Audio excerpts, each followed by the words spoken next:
ត់ណាស់ដែរតែជីវិតពិតមានន័យមានមនុស្សម្នាក់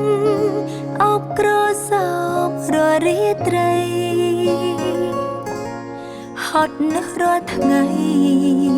តែជីវិតមានក្តីសុខដូចបងប្អូ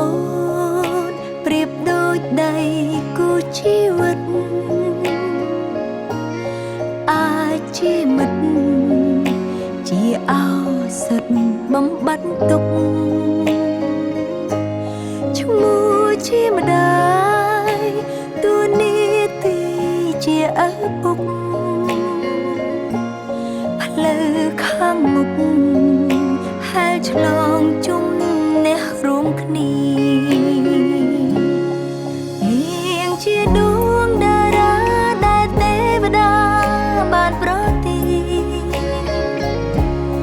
ដើម្បីនាងហ៊ានបដូរគ្រប់យ៉ាងសូម្បីជីវិត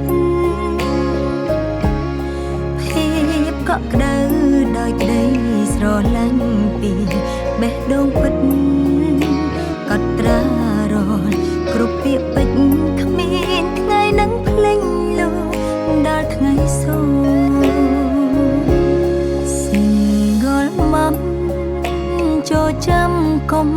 អស់សង្ឃឹមត្រូវញញឹមទួលថ្ងៃថ្មីអតីតកាលទុកជារឿងគ្មានតម្លៃក្តី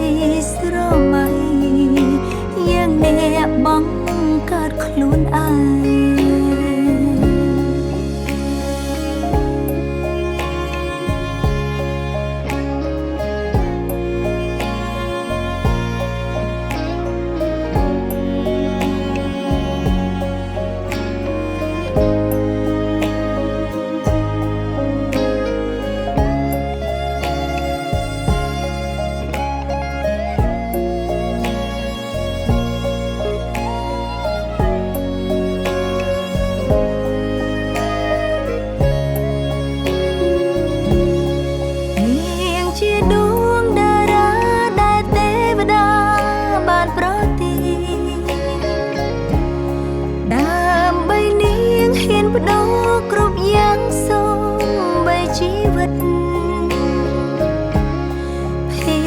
កក់ក្ដៅដោយក្តីស្រឡាញ់ពីបេះដូងពិតកត់ត្រារាល់គ្រប់ពាក្យពេចន៍